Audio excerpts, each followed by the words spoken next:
Well, I grew up in Northeast DC, so I'm a real Skin fan, point blank, period.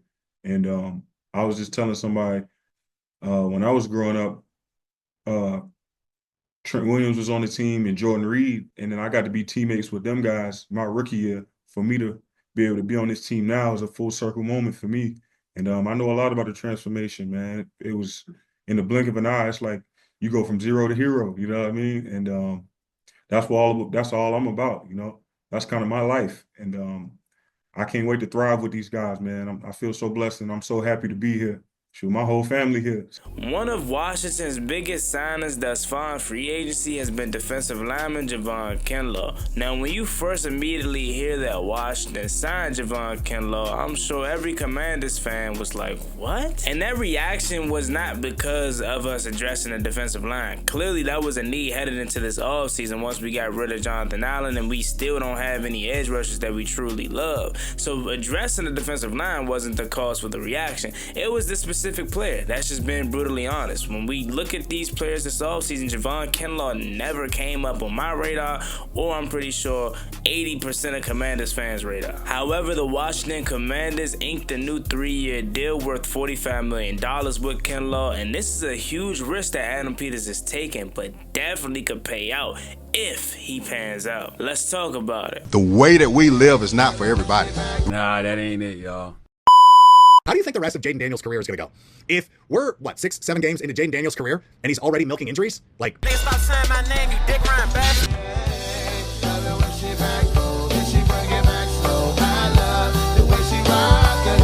I love the way she move it, shake it on me. When she cry for him, and shawty is the winner. You can tell that shawty's low beginner, she's confident.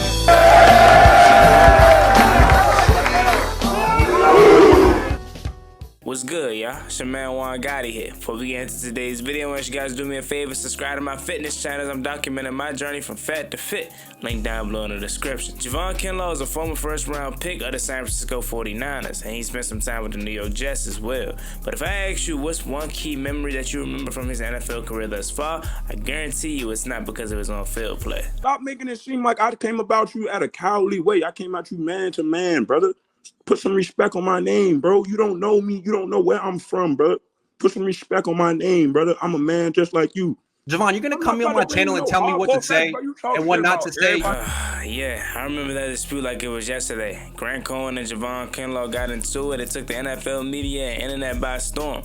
However, I don't want that to be the defining moment of his career, as Javon Kinlaw, through that whole entire argument and dispute, you can see he's very passionate about his game, his career, and his life. And just being honest, me bringing up that situation isn't to be messy or to start any type of drama, but it's just to show you that's the most notable thing that he's known for in his career thus far. He hasn't really lived up to the 14th overall draft pick. And anytime a player hasn't lived up to where they were drafted, it's a lot of reasons for that. And for Javon Kinlaw, it's really been health, and also it's been production when he's out there. In Javon Kinlaw's first 3 years of his career, he only played in 27 total games, and he recorded 1.5 sacks, meaning he went 2021 and 2022 without recording a single stat. The San Francisco 49ers were severely underwhelmed with the production they were getting out of Javon Kinlaw, so they decided not to pick up his 5th-year option, and after the 2023 season, he became a free agent. Now listen to me when I say this. No, Javon Kinlaw hasn't lived up to the 14th overall pick by any means. However,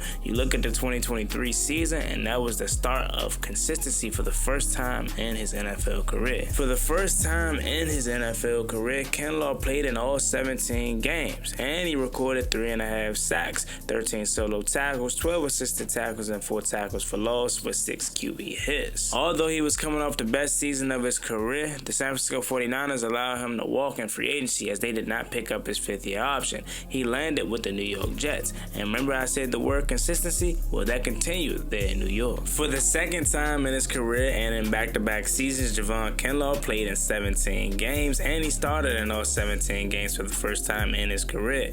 He had 4.5 sacks with 27 solo tackles, 13 assist tackles, 5 tackles for loss, lost, 5 QB hits. Now, again, those aren't earth-shattering numbers, but if you look at the trajectory of his career, it is clearly going up as every single year he's getting better and getting healthier.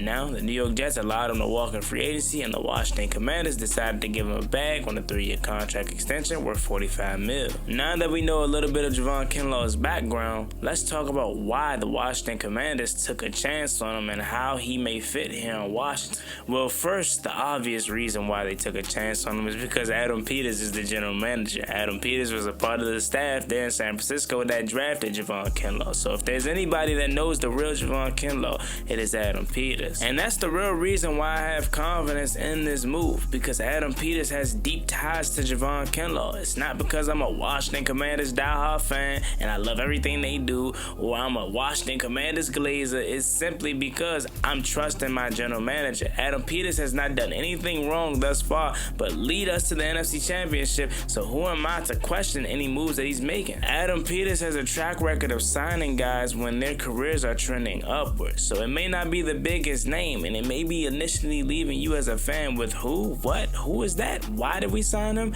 But eventually he's going to be a cornerstone of your team and a big reason why you're succeeding. Just go to last year for an example. 2 guys specifically, Frankie Louvu and Noah Igbenogany. Those were signings that an immediate reaction was not too overhyped about it, but eventually became a key intricate part of your success. Now look at Frankie Louvu a year later, one of the best players on our team and one of the most loved players by the fan base. And that's all because we allowed Adam Peters to do his job and he found a gem. Now obviously we gotta keep it real, or else I wouldn't feel like myself. Javon Kinlaw is a risk signing by Adam Peters. He's totally putting his trust in the fact that he know him and that he feels like he's getting him at the point of his career where he's about to turn the corner. So if it doesn't work out, it definitely is going to leave fans questioning Adam Peters for the first time. However, I don't have that feeling. When you look at the rest of the defensive line market, you got guys like Milton Williams getting $100 million and Jonathan Allen, who we just cut, getting 3 years, $60 million. So clearly we got a bargain deal compared to the rest of these defensive linemen out there. And considering the fact that he is versatile, as we'll get in a little bit later, you do got to talk about the edge rushing market as well. Chase Young just got 3 years, $51 million from the Saints, and Josh Sweat just got a bag from Arizona. So